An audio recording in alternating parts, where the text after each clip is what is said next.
Anyway, have you seen your midterm exam? Yes po.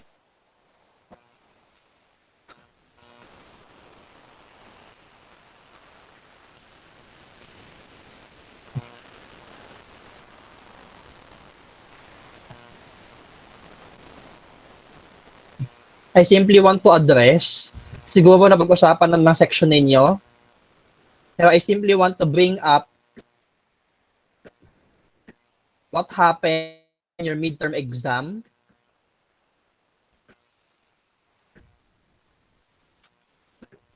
Are you aware of what happened?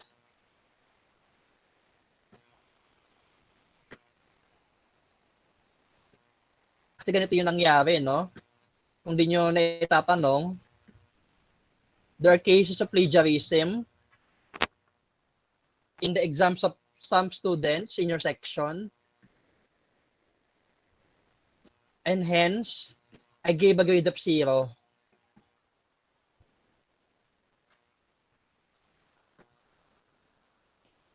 Hanggang ngayon, nag-iisip ako kung magbibigay ako ng konsiderasyon o hindi doon sa mga nag-plagiarize. Hindi ko lang kasi matanggap na nag-plagiarize talaga. Are you aware about that?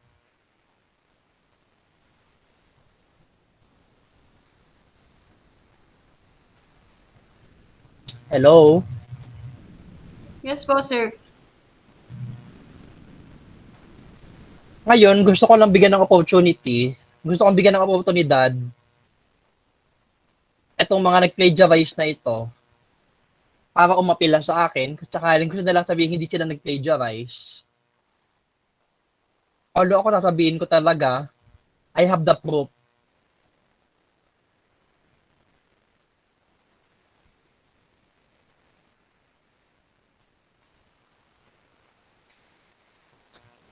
Anyone who would like to speak about this? Kasi hindi ko lang matanggap na, hindi ko lang maisip bakit kailangan kumuha ng idea online, no? Pwede naman kumuha ng idea online provided that you cite your source.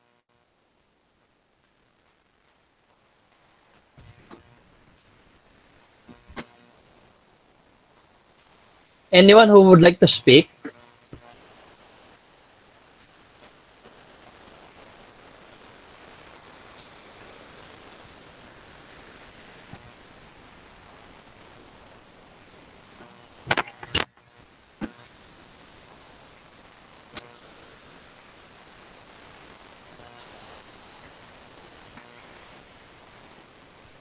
Anyone?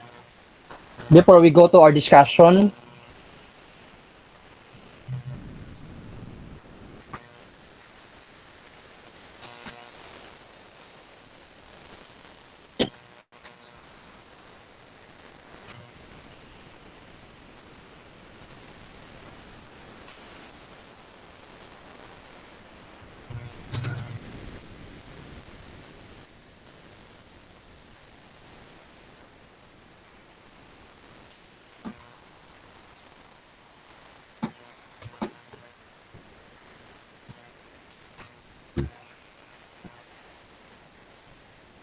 kaya ba kayo kaunti ngayon? Dahil sa ayaw umattend ng mga klase nyo?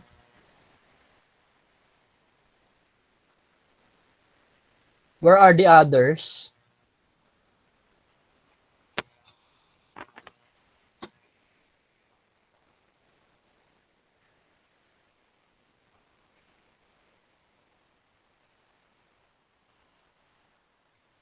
Hello?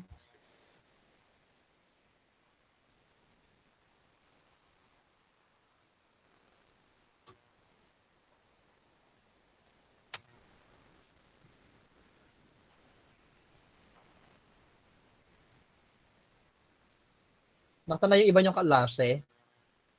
I'm wondering where they are.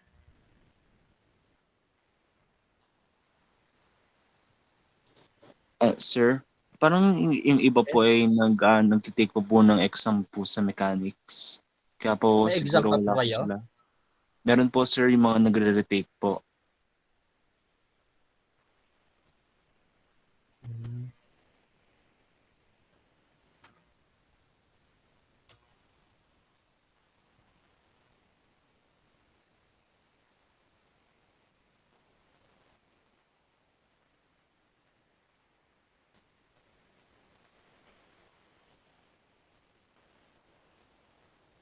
Sige. On that note, maybe we can go to our discussion. Thank you for informing me. So basically, we are now in the finals. Congratulations for reaching this far.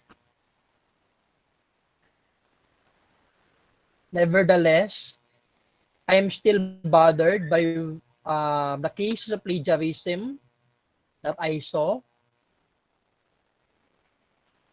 in the exams.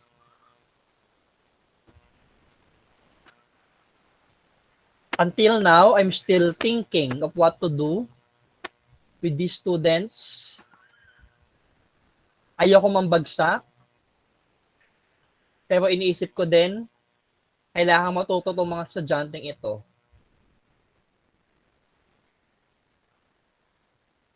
I'm torn, no? Hanggang ngayon, hindi ko pa alam ang gagawin. Anyway, maybe we can proceed with our discussion. For the finals, your final output will be a speech. Okay? The final output is for you to make a speech. It can be by group or it can be done individually, no? So for this afternoon, what we are going to do is to discuss the different types of speeches, okay? To have a sample of a speech outline or a speech plan that you can do in preparing your speech. And lastly, to watch examples of speeches as your models. Okay? Am I audible? Yes, sir.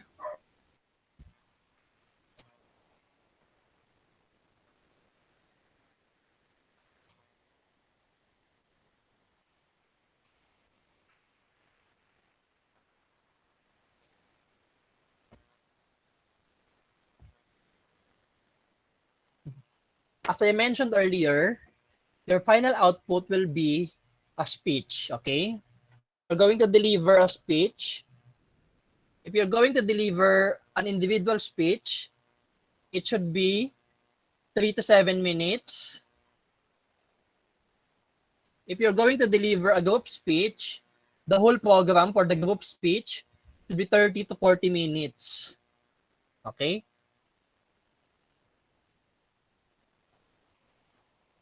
So, this is just actually a recap for, I think, this is already discussed in your oral communication in context when you were in senior high. Nonetheless, I'm going to discuss pa rin the different types of speeches according to purpose. Okay? So, we have 4 basic types of speeches according to purpose.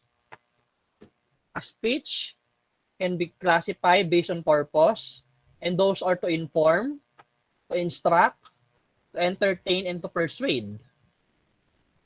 although it is noteworthy to mention that these speeches overlap. There are informative speeches that are persuasive, and there are entertainment speeches, okay? Entertaining speeches that are informative also, no?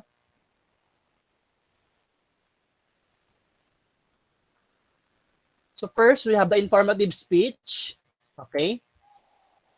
It's already self-explanatory. When we talk about informative speech, it is a speech that aims to provide information to the audience, okay? So in other words, it can be a speech about a teacher telling students about earthquakes, a student talking about her research, a traveler about the Tower of London, or a computer programmer speaking about a new software. Okay? Technically, informative speech, from the word itself, it just wants to inform the audience about a certain subject matter. Okay? What you need, of course, is research. You need to search for information if you would like to conduct an informative speech. Otherwise, no, you can be an expert, no, you can be an expert on the field what you are discussing in your informative speech. So that's informative speech. Second, we have demonstrative speech. Its aim is also to inform, but the difference is that a demonstrative speech is specifically designed to demonstrate or to show the procedures or the steps in doing something. Okay? It shows the audience how something is done. Okay? Halimbawa, paano magluto ng lumpia, no? O kaya ay paano magbalot ng regalo. Those are examples of topics for demonstrative speech. Okay? From the word itself, demonstrate. Examples, how to start your own blog, how to bake a cake, how to write a speech. Okay? It's technically your how to speech. Okay? Do you have questions? Wala po, sir. Okay. Malinaw naman. Of course, we have your persuasive speeches. Okay? When we say persuasive speech, the root word is to persuade, no? Meaning to convince someone to change their opinion or to take a stand or to act on something. Okay? Persuasive speech means to convince people to have their opinion change, okay, or to change their opinion, to do something, or to take a stand, no? For example, becoming an organ donor, improving your health through better eating, or proving that television violence is negatively influencing our children, becoming a volunteer and changing the world, no? There are so many topics which you can choose from for persuasive speech. There are so many relevant topics, no? And there are so many timely topics that you can choose from, no? For persuasive speech. Okay? Lastly, we have the entertainment or the entertaining speech. Okay? The purpose is to provide pleasure and enjoyment to the audience. Okay? Examples are the following: excuses for any occasion, explaining cricket to an American, things you wouldn't know without the movies. Okay? Entertaining speeches. Technically, an entertainment speech is commonly in the form of a narrative. Okay, or anecdote. 3, and you entertain the audience using the story, okay, or the narrative. Do you have questions? May Wala tanong po, po ba sir. tayo? Wala? Okay, if that's the case,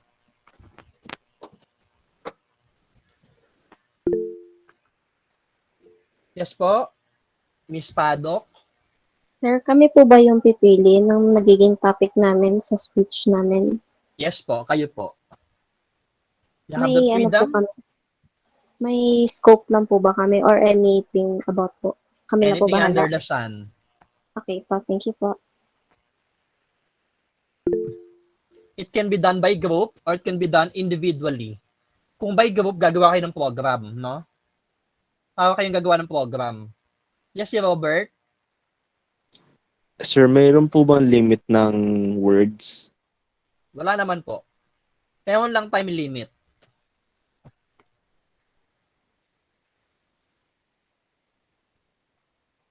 Okay po, salamat po. May tanong po ba tayo? You will choose your own speech, okay? And you will choose your own topic for your own speech, okay? Camille? Sir, pwede pong dalawa lang. Dalawang member? Listen Yes group? po. Opo. Pwede naman po yun, no? Okay po. Halimbawa, informative speech. Gawa kayo ng kunwari ng webinar, no? O kaya, pwede na may host. Pwede Then naman ilang yun. minutes po yun? Alin po? Ilang minutes po kaya yun? Yung ano, pag-pair. Depende. Pero, hindi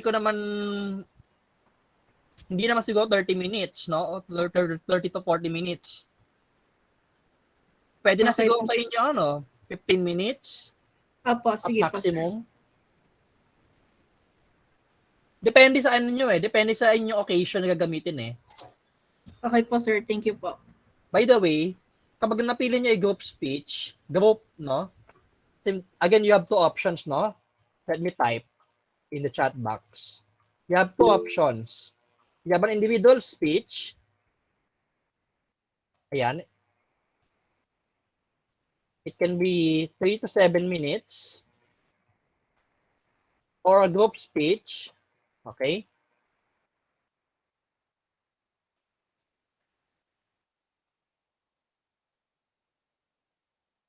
Yung group speech, what I mean by this, gagawa kayo ng event or ng program. You're going to imagine yourselves that you are conducting or holding a program or an event. Okay?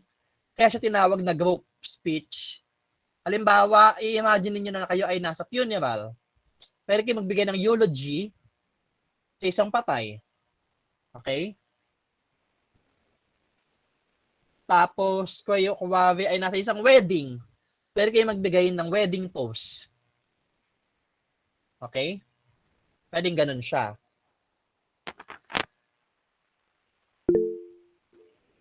Yes po, Miss Paddock. Kailan po yung magiging deadline? Wala pa naman, pero i-expect nyo na baka first week of August. May discussion pa tayo next week.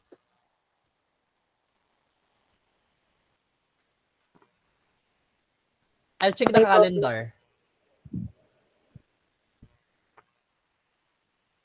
May tanong pa po? Okay po, kung wala na po, maybe we can proceed with our next discussion. Okay? So again, we have different types of speeches based on purpose. Okay? And those are informative, persuasive, demonstrative, and entertaining. No? Regarding language, use the English language. Of course. As much as I want you to speak in Filipino, those who are higher above us dictate that the subject should be in English.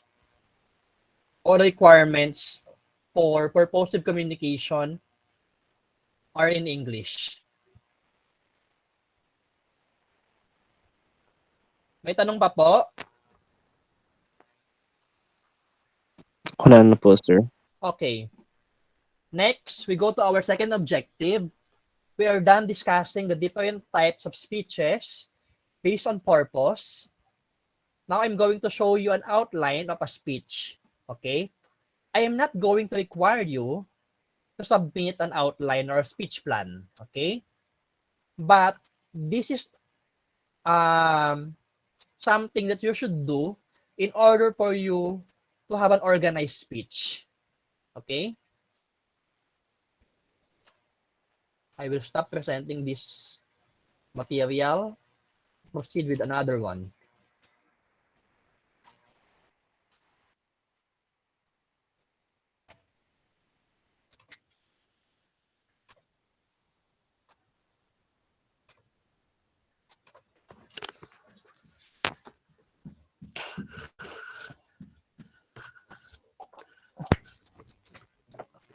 Kita niyo po ba? Opo, sir. So this is a speech plan, okay? Again, to clarify, I am not going to ask you to submit a speech plan, but I want you to observe the principles of organization in your speech. I want you to be very organized in delivering your speech. And this can be your guide in delivering your speech, okay? So when we say speech plan, technically, from the term itself, it's your guide, no? It guides you on how to organize your speech, okay? So if you're familiar with doing an outline contains an introduction, a body, and a conclusion. So the same principle applies in doing a speech plan, okay? We have the following.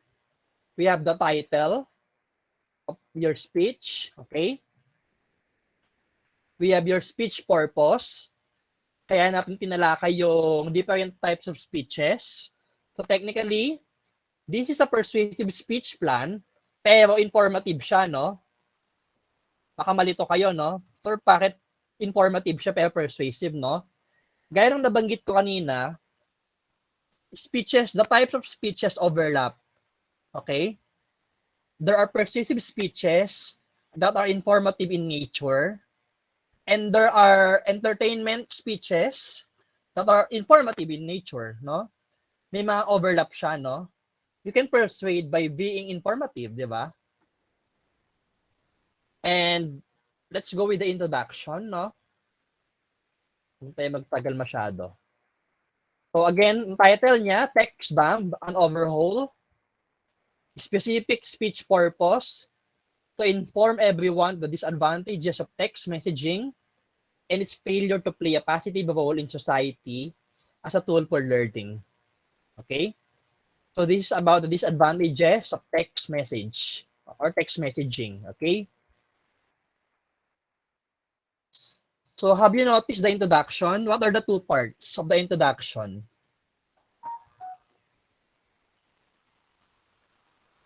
What are the two parts of the introduction?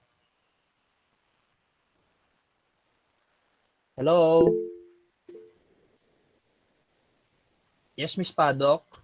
Attention and clarification steps po. Okay, correct. Very good. We have the attention step and we have the clarification step. Okay? Why am I discussing the speech plan? Ayoko sa lahat na yung speech ninyo ay magsisimula sa, hello, my name is ganito. Bawi lang ah. My name is Christopher A. Mantinya and I'm going to talk about pag ganon, no? Make sure that you have attention step before clarification step. So what's the difference, no? Let's read the example. Attention step. One of the fads nowadays is text messaging. A great tool for people to be able to communicate with each other, especially in situations wherein a phone call is just unreachable or unsuitable. Texting could help a lot, but still its use is being masked by its disadvantages. When we say attention step, from the word itself, This is where you catch the attention of your audience. Okay? So again, do not begin your speech by directly saying what your speech is all about. Get the attention first of your audience. Okay, this can be in the form of a alarming statistics. This can be in a form of an anecdote.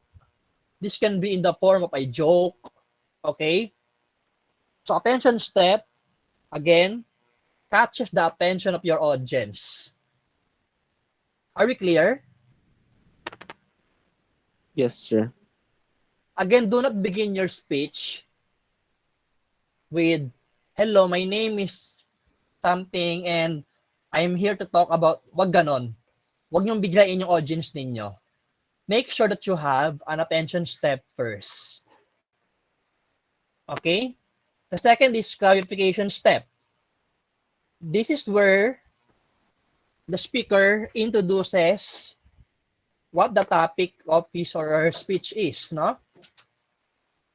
My speech is entitled Text Bomb, an overhaul, where I want to share with you how texting changed people's way of communicating. Okay? So that's clarification step. Okay? Are we clear? The clarification step is where the speaker introduces the topic. Okay? We have attention step and we have clarification step. Okay, step number 1 for introduction, get the attention of your audience. Second, you may now introduce what your topic is. Are we clear? Yes, sir. Although I also have to clarify, it is not always that there are clarification steps, no? Hindi naman lahat ng oras ay may clarification step. Hindi lahat ng speech ay may clarification step. Depende sa context. Pero commonly, when you are in a formal occasion, you use the clarification step. Okay? Next, we have the body. Okay? I'm no longer going to read the parts or the components of the body, but I just want you to observe how to write an outline. Okay? So we have Roman numeral 1, and under Roman numeral 1 is letter A, letter B, C, D, and E. And then another Roman numeral. Under Roman numeral 2, we have A, B, C, D, and E. Okay? That's how you make your body. Make sure that you follow the principles of outlining. Okay? That there's a hierarchy of ideas. There are main ideas and there are supporting points or details. Okay? And lastly, we have the conclusion. Okay? Summary step. Okay? For summary step, it's simply about wrapping up your speech. Okay? Ladies and gentlemen, I present to you this speech because I feel that text messaging has defeated its purpose to communicate. It has caused an imbalance by use and abuse. Now is the time to realize how worse it had become. Text messaging has been an obstacle to getting linked with the people we want to be with. Instead of connecting us, it has limited ourselves to interact. Time will come. Everyone would have to intermingle virtually, and so be ready with that. That's the summary step. The summary step is, on the term itself, the summary of the speech. No, it's where you impart the overall lesson or content of your speech. Okay? Although there are others who add action step. No, may tinatawag pang action step. Yung action step effective siya kapag may persuasive speech kayo, no? Use an action step at the end, after the summary step, no? An action step is a call for action. No? Nananawagan siya na kumilos ang mga tao. But again, there are cases where our action step is no longer needed, no? Are we clear?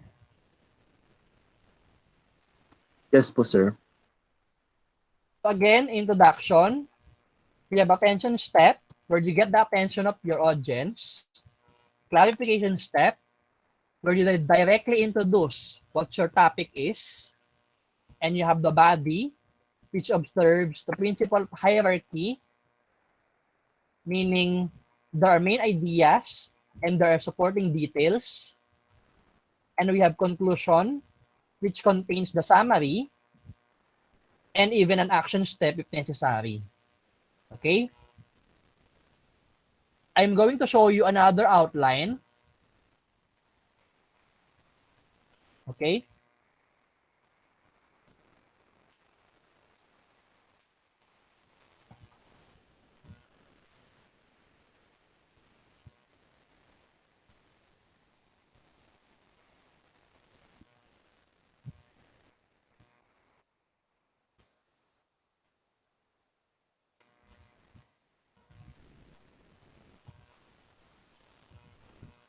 The topic is about panic attacks. Okay?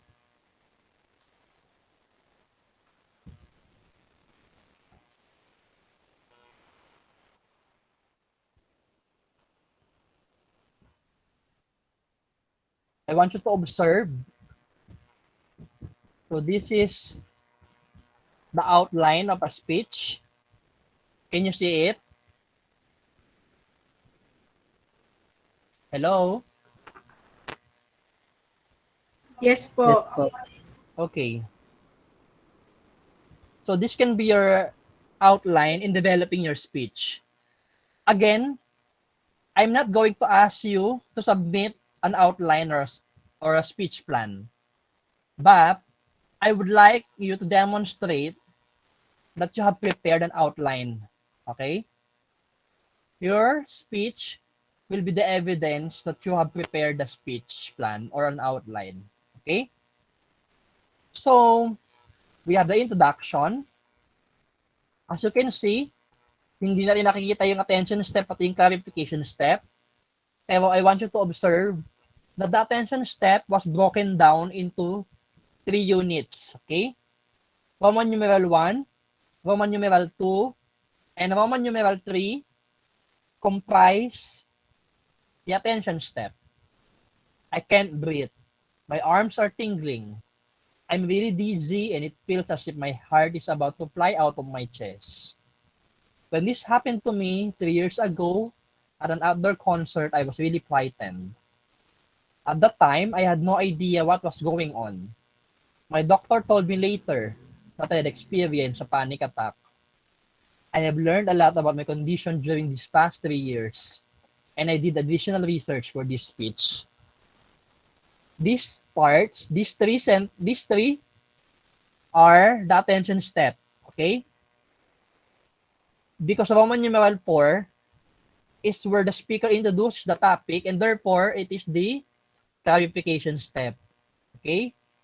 Today, I would like to inform you about the nature of panic attacks, the people affected most often by them, and the options for treatment. So I want you to notice that in the clarification step, the speaker is talking about the 3 topics that he is going to discuss. The nature of panic attacks, the people affected most often by them, and the options for treatment. So, ganun kahalaga yung clarification step because again, this is where you reveal the content of your speech. Okay? Ganun siya kahalaga. Kasi pwedeng i-organize nyo, no? Sa clarification step, yung pagkakasunod-sunod ng iyong sasabihin. The nature of panic attacks, the people affected most often by them, and the options for treatment. Maliwanag ba? Maliwanag po ba? Yes po.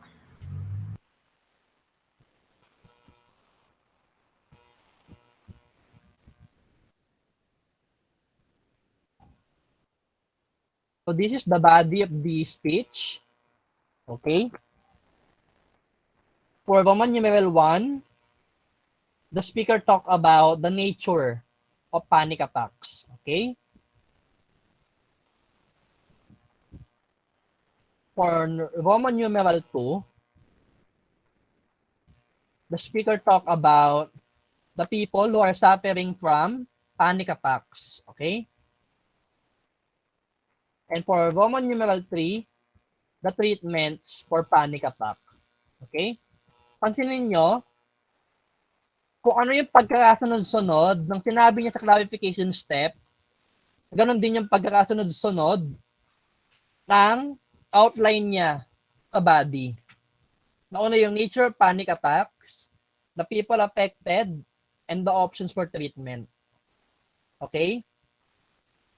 Technically, your clarification step can tell you the order or the sequence of ideas that you are going to discuss in the body of your speech. Okay, I want you to notice that.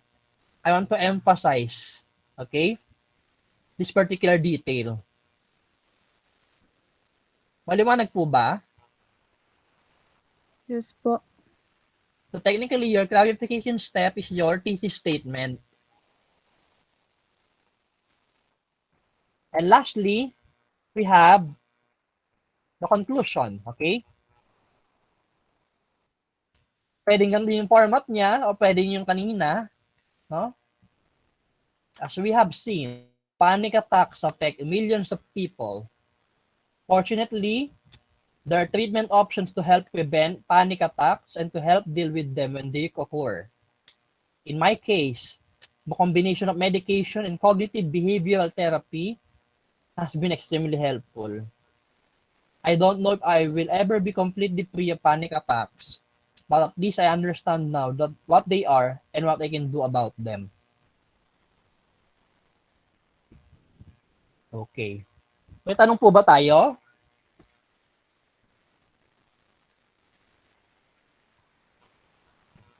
Do we have questions?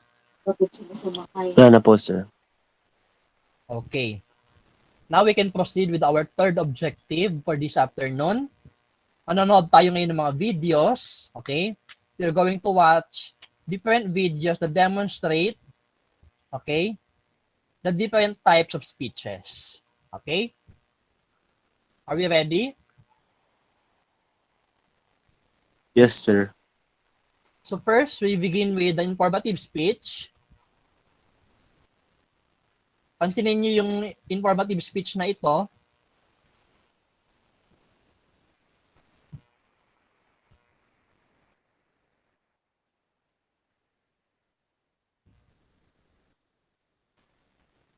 Wait lang ha.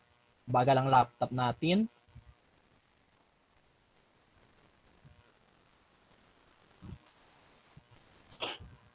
Excuse me.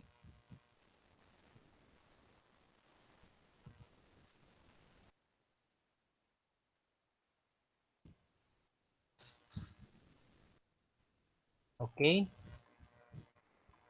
Let me share my screen.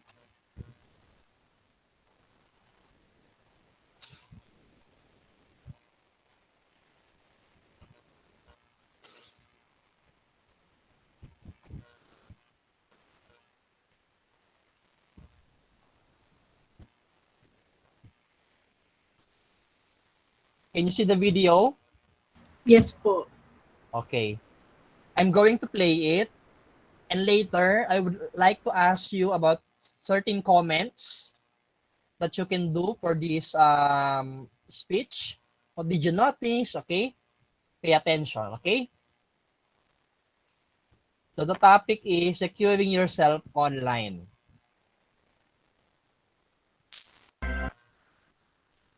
Oops.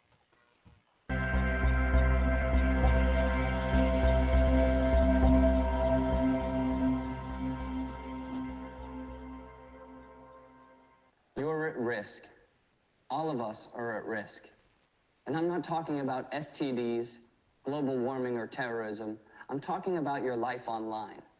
You're at risk of having your computer taken over so that perfect strangers can read your email, access your bank accounts, pilfer your credit card numbers, and even steal your identity. I've seen this over and over again at my summer job as a computer technician at a nationwide computer store. You wouldn't believe how many computers are compromised and infected. As college students, we're particularly vulnerable because we spend so much time online.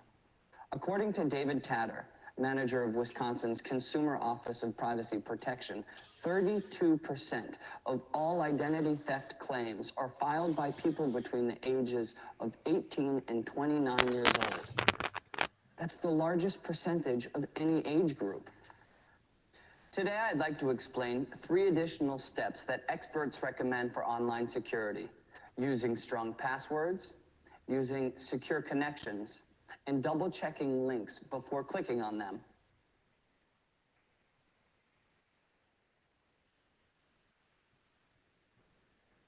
Step 1. The first step is using strong passwords for email accounts, bank accounts, and everything else that you do online. What makes a strong password? Take a look at this example.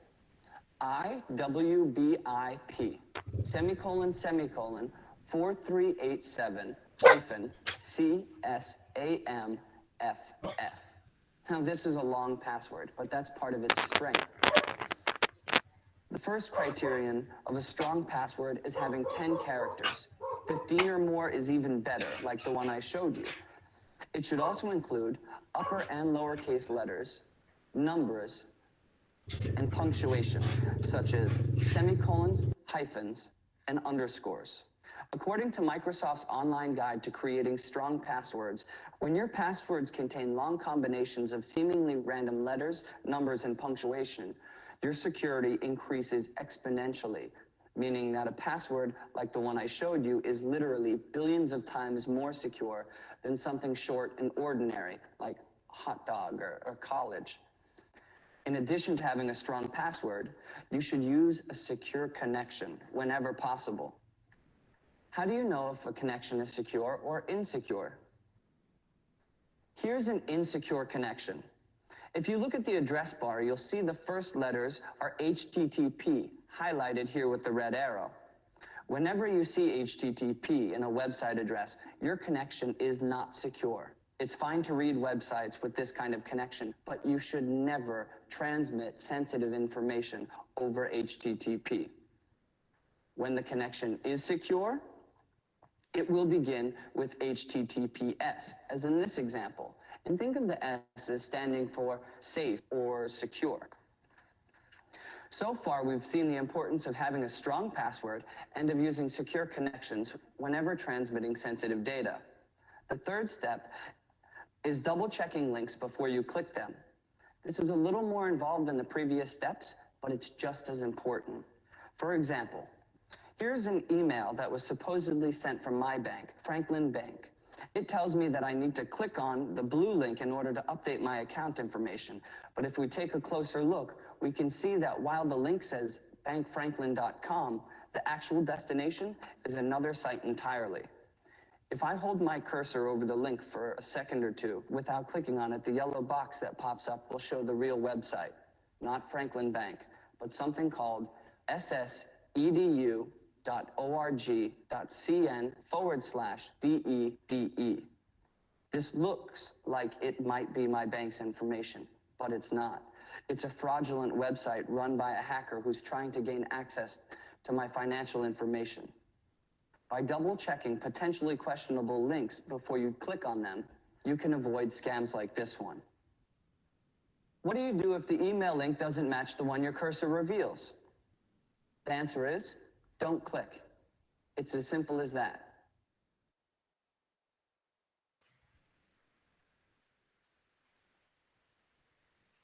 At the beginning of this speech, I said that you're at risk. And that's true, but you're not helpless. I've shared 3 proven ways to protect yourself: strong passwords, secure connections, and double links. I hope you'll find this information helpful as you fight this endless battle for online security.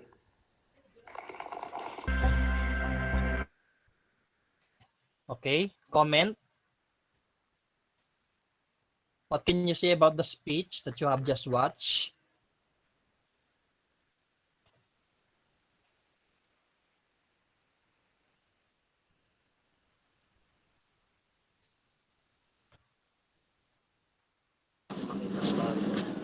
Comment. Robert? Okay naman po yung speech. Meron pinagpapakita ng kahit po siya nagbabasa ng ng speech ng kanyang script. Pinapakita po niya yung mga sinasabi niya through a presentation, through a PowerPoint presentation. Kaya Okay. nako-convey ng mas maayos ang mga ideas. Good observation, Robert, no? Okay din gumamit ng visual aids, no? Kasi somehow your visual aids can help you organize and even memorize your speech. 'Di ba? Medyo turn off lang sa akin yung paggamit niya ng index card. No? Pwede siyang tanggalin pa. Kasi may naman na siyang PowerPoint. No? Avoid using the index card kung babasahin nyo lang naman din. Pero in this case, hindi niya naman binasa yung index card, no? Sino pa po ang gusto mag-comment? Si Camille? Camille is raising her hand. Pinapakita niya po yung kung paano i-secure yung password. Okay, tama. Hindi lang siya nagsasalita, no? There's a demonstration din talaga. May visual aid nga, no? In this case. Tapos, organized ba yung speech? Have you noticed how organized the speech is? Napansin nyo ba? Yes, may pagkakasunod-sunod po ginagawa. May pagkakasunod-sunod, no? Para hindi malito yung audience, no? May pagkakasunod-sunod. Doon sa introduction niya, nabanggit niya yung three previews. Ano yung kanyang sasabihin, no? The speaker was able to preview the 3 points that he is going to discuss. 'Di ba? Yun yung gusto kong makita sa speech ninyo. Meron pa po? Robert, are you raising your hand? Ay sir, sorry po. Hindi ko po nababa kanina. Okay. Next, we go with a demonstrative speech. Okay?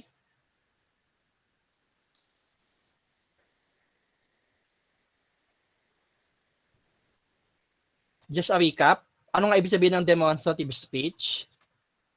Anyone? Angelo Almonte, are you here?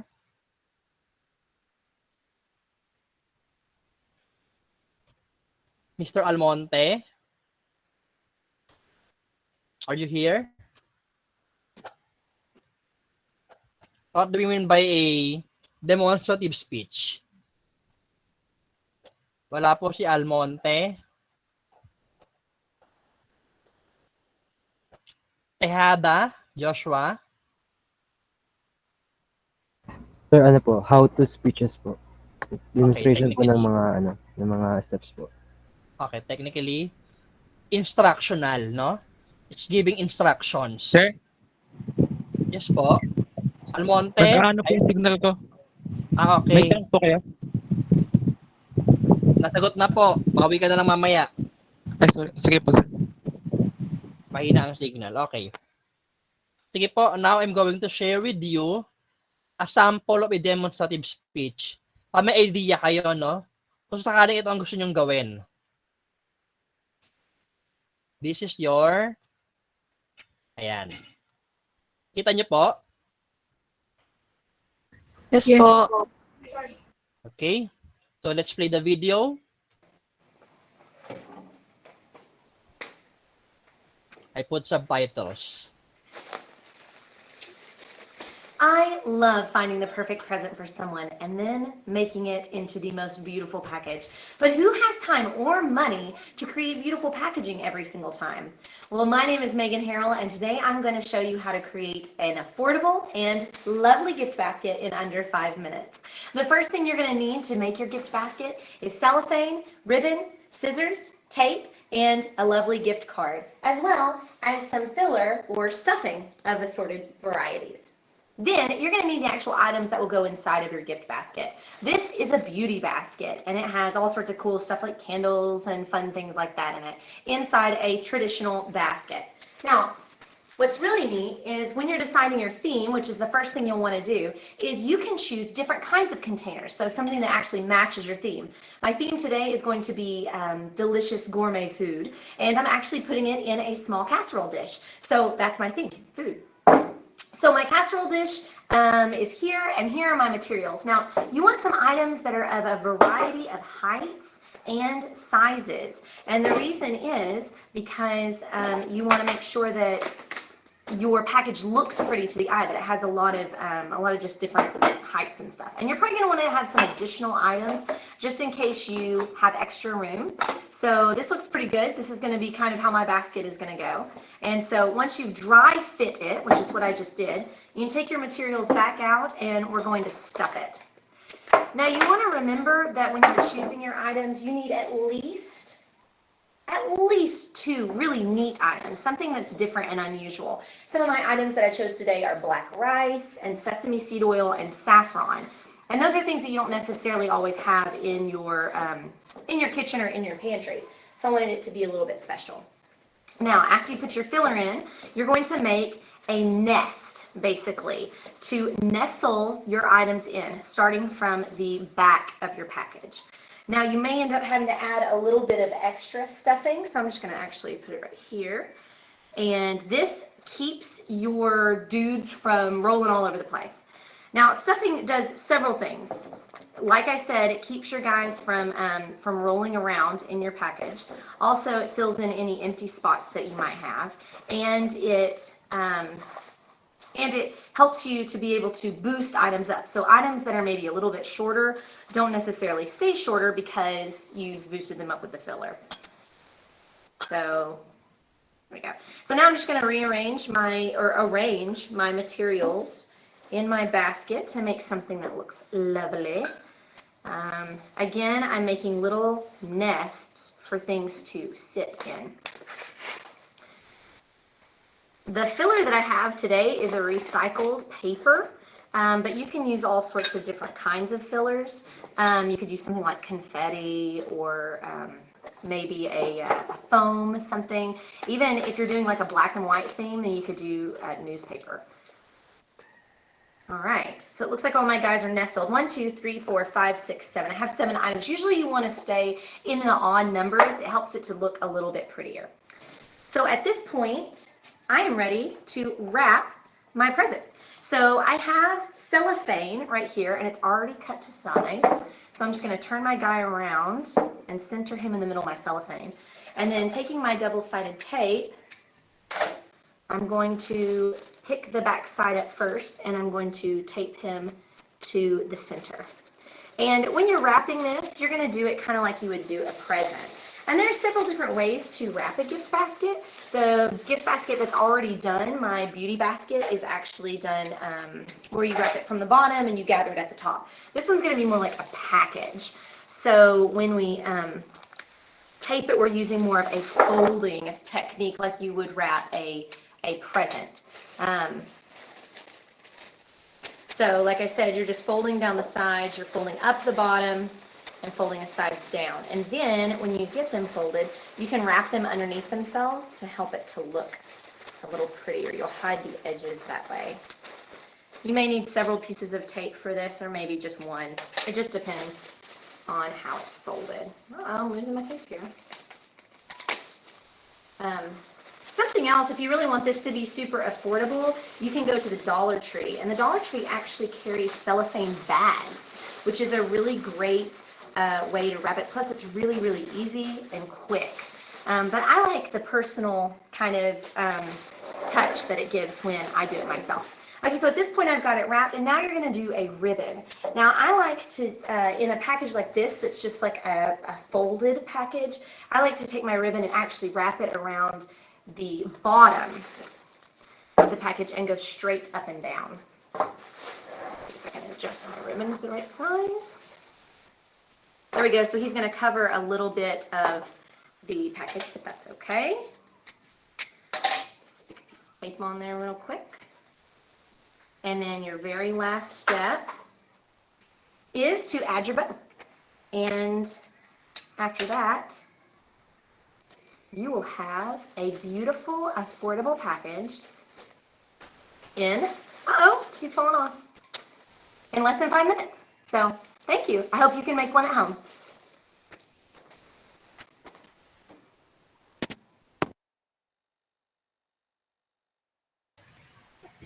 Anyone who would like to give their comments on the speech? Mark Vincent? Hindi po siya natigil magsalita, sir. Okay. Is that a positive or a negative thing? Ang positive po. Okay. Maganda po yun. So technically, spontaneous yung speech niya, no? Alam niya yung gagawin niya. So technically, yung demonstrative speech, ito yung mga nakikita niyo sa mga talk show, di ba? Kung saan dine-demonstrate ng isang tao kung paano gawin ang isang bagay, no? This po si Angelo. Pinapakita niya din po yung ginagawa niya, sir, para po mas naiintindihan ng audience. Okay. Ano pa po? Jetro? Gaya po nung tinapik po kanina na gumamit po muna siya ng attraction sa mga viewers bago niya po i-introduce yung speech niya, and kino-consider niya rin po yung mga viewers kung ano pong meron sa kanila. Ganun. And yung step by step po na pag-explain po. Okay. Attention step, correct. Check. The same time, madaling sundan yung demonstrative speech kasi procedure na siya. Actually, madaling gumawa ng demonstrative speech kasi naka-outline na talaga siya. You already have the steps as your outline, no? Are you clear? Yes po. Okay. Now, let's go to a sample of a persuasive speech. The topic is about stopping body shaming. This is from a Cambodian speaker.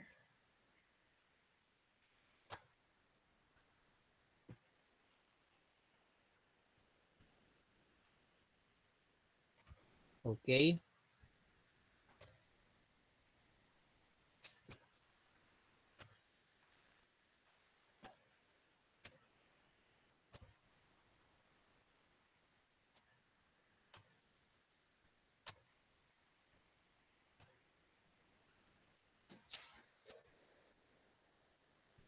Kita niyo po ba? Yes po, sir. Okay, here it is.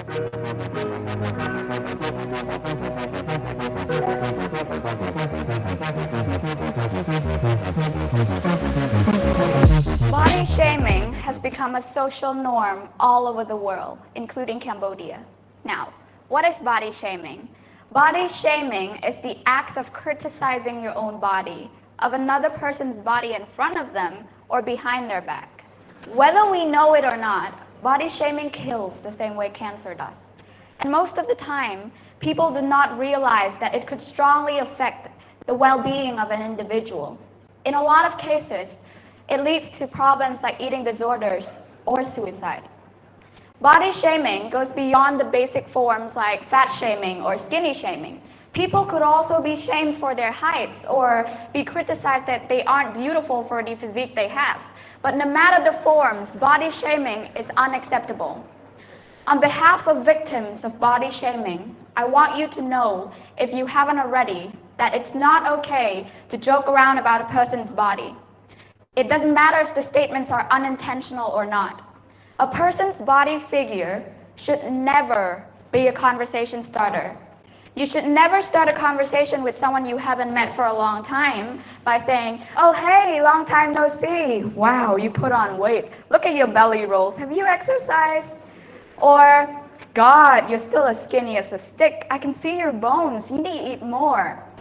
These are simple words that actually have the power to kill. I grew up in a society where people think it's okay to body shame each other.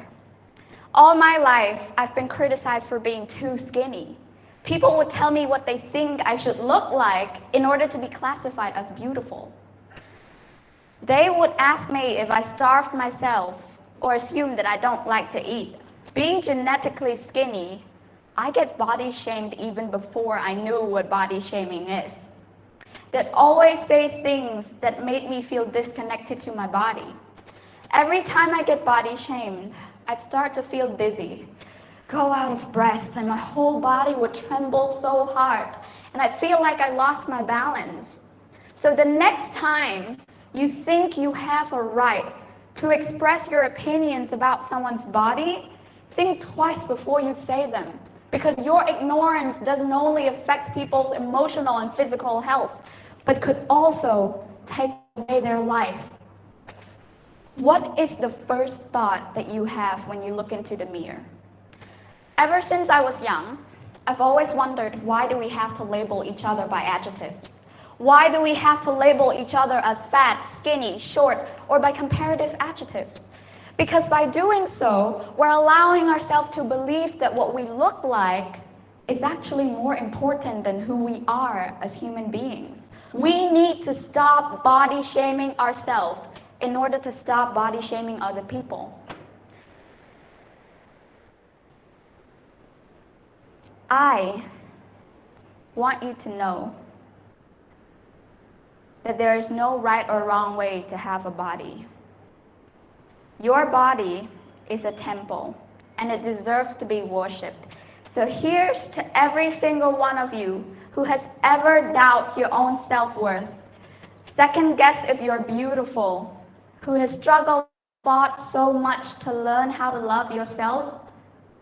You are beautiful for your soul, for your mind, for your heart, for how much you've been through, how far you've come, and most importantly, for the body you have.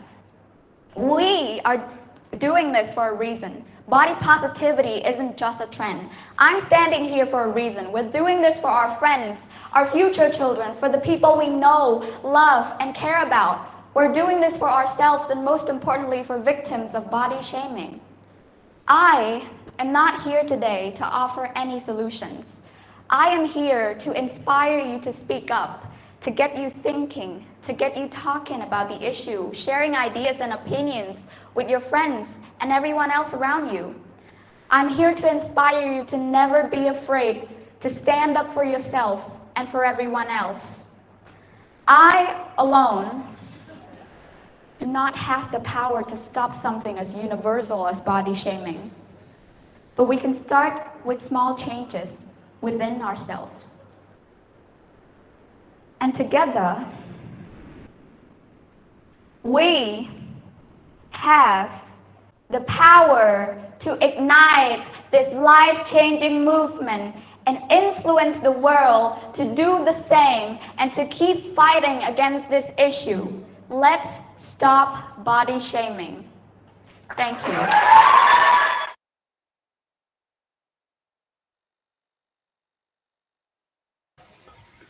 Comments? Observations? Camille?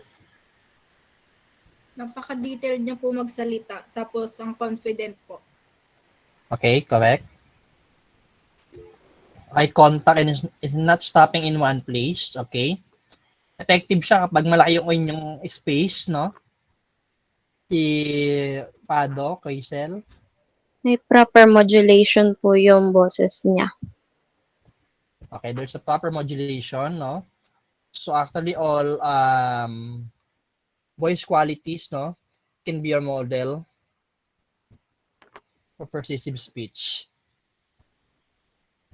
Okay? Last but not the least, we have a sample of an entertainment speech.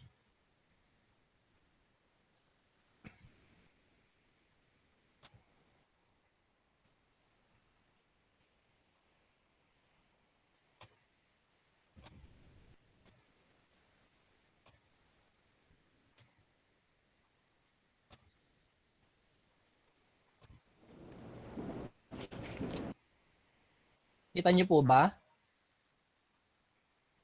Apo, sir. Yes po. Okay. So last, I want you to observe this entertainment speech about camping.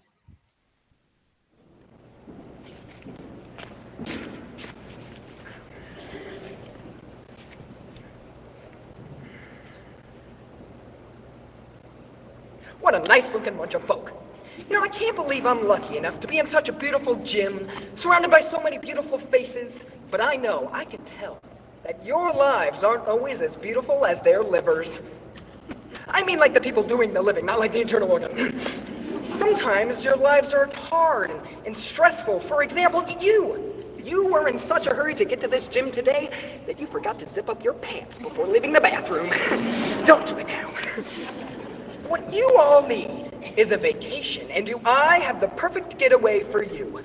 Relax under swaying dead oak trees, jump into crystal brown lake water, and be sure to stay within your designated 25 by 40 foot site for days at a time. That's right, you're going camping. You smell that? That's the sweet smell of bug spray and campfire smoke, otherwise known as the aroma of relaxation. So put your difficult little lives on pause and return to nature as I give you the ultimate guide to camping. First, we'll hop in the RV for a road trip across the epic history of camping. Next, we'll break out our favorite people-watching lawn chairs to observe the different types of campers. Finally, we'll start a campfire to shed some light on the do's and don'ts of camping. So grab a really, really long book because we're going to be here a while. We are camping, after all. Now, before we go anywhere, click it or ticket because the history of camping is one crazy ride. The exact origin is currently unknown, but time has left us with some clues. In fact, it may surprise you to know that the first recorded instance of voluntary recreational camping occurs in the Bible. Matthew chapter 2, verse 13. Behold, an angel of the Lord appeared to Joseph and said, "Get up, take the child and his mother and flee to Egypt, where you will find a lovely campsite fit for 2 tents equipped with running water, electricity, and a fire pit." And so it was done. That's right. The first known camper in recorded history was Jesus Christ himself. So put that in your campfire and smoke it. The history of camping doesn't stop there, however. Many enthusiasts today claim that camping has long been a tradition in their family. Interestingly enough, camping used to be a tradition in everyone's family until they invented the house. Teepees served as tents, wagons as RVs, and people literally died of starvation. Now, thankfully, times have changed. Camping has gone from a means of raw survival to a simple weekend of hard labor for fun. Now it's time to break out your favorite people-watching lawn chairs because you're going to want a front row seat to the zoo that is the campground. Now, you've all heard it said that, say, speech kids are a breed all their own. Well, if that's true, then campers are a species all their own. There are short ones, tall ones, skinny ones, fat ones, hairy ones, hairless ones, some that shed, some that don't, and some that will whine and scratch on your door all night until you let them in. Don't let them in.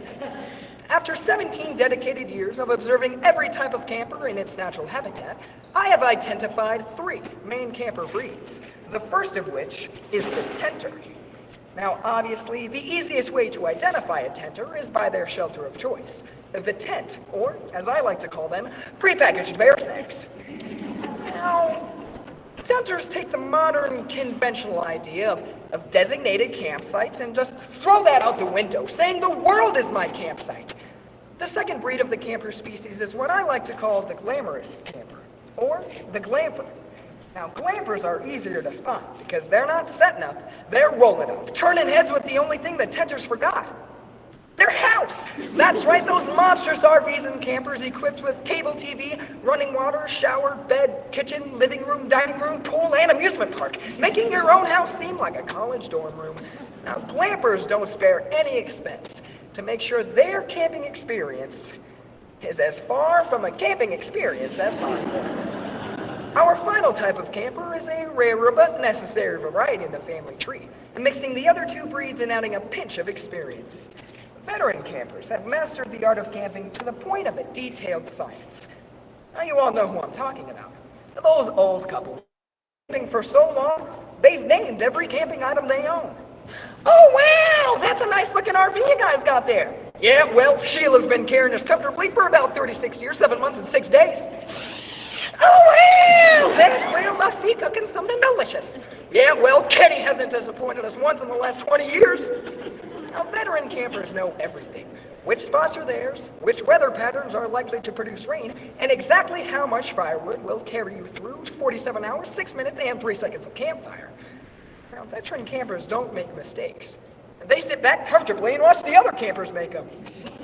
Now, have you ever wanted to venture out in the middle of nowhere, set up your own means of shelter, and manually dump everything you've produced in the bathroom over the weekend, all the while not showering? No? Well, you're in luck, because you have to do all of those things while camping. Now, before you just jump right in without a life jacket on, grab your marshmallows, because I'm here to start a campfire, to shed some light on the do's and don'ts of camping. Now, do number 1, be prepared.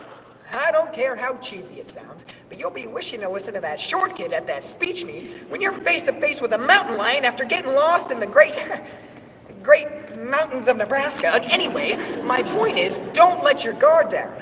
The wilderness is a wild place. Now, don't forget the toilet paper. I know this goes with being prepared, but I cannot stress the importance of remembering the toilet paper. You never know what you have until it's gone. Or, in this case, until you're wiping with whatever you found in the laundry. Now, do gather around the campfire and sing your campfire songs. Your C-A-M-P-F-I-R-E, everybody. Now, don't be a pyro. Now, even though there is a contest to see who can build the best roaring fire of the campgrounds, when your flames have reached the treetops, it's safe to say you've won. Know how much gasoline is too much gasoline when starting a campfire. We're all just trying to stay warm here, not signal the International Space Station.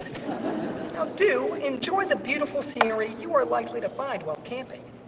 Don't enjoy the scenery of other people's campsites. Now, honestly, guys, you aren't best friends with the family camping next to you. Chances are, they don't want to see what you found inside that catfish you caught earlier. In fact, they'll probably call you a creepy weirdo that needs to stay away from them. Trust me. Now, today we've hiked our way through the ultimate guide to camping with a road trip across its epic history, a seat in our favorite people-watching lawn chairs, and a campfire that sheds some light on the do's and don'ts of camping. What's more could you want? To all the happy campers out there, watch out for bears, bugs, and creepy people. Happy camping.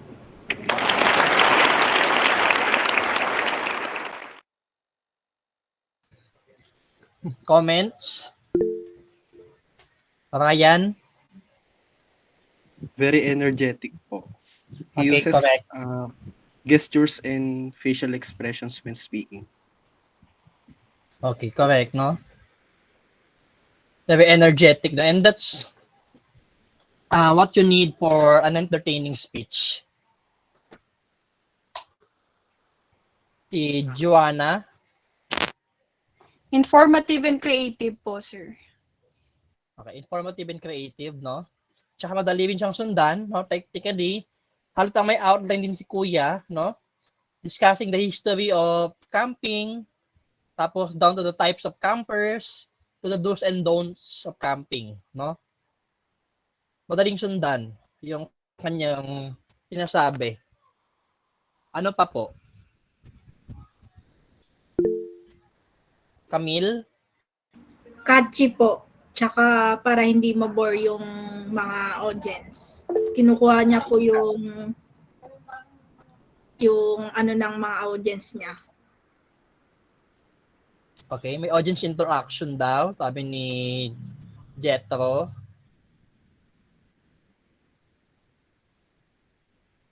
So those are the different types of speeches, no? Although next week, no, sa next meeting natin, tatalakayin natin yung different types of occasional speeches. Okay? Kung ayaw nyo dun sa apat ng mamili, kung ayaw nyo ng informative, ayaw nyo ng persuasive, ayaw nyo ng demonstrative, at ayaw nyo ng entertaining speech, baka gusto nyo ng occasional speech. Okay? So I'm going to give you more options next week. Okay? Occasional speeches ang tatalakayin natin. May tanong pa po ba tayo? Wala na po. Sir, yung ano po, pag speech po, live po. Alin po? Yung pag speech po. Sa Yung pag- activity po. I'm going to post the activity next week, no? Dance speech po wala.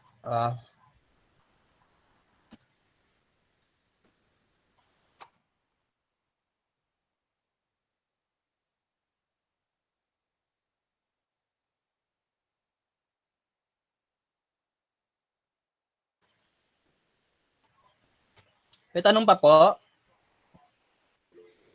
Live po ba o recorded po? Recorded po, of course. Kasi you're going to submit it as a video. You're going to submit your speech as a video format. Okay? So technically, you're going to record yourselves doing your speech. Hindi na kaya ng oras natin kung mag-live pa tayo. Masyado po tayong madami. May tanong pa po?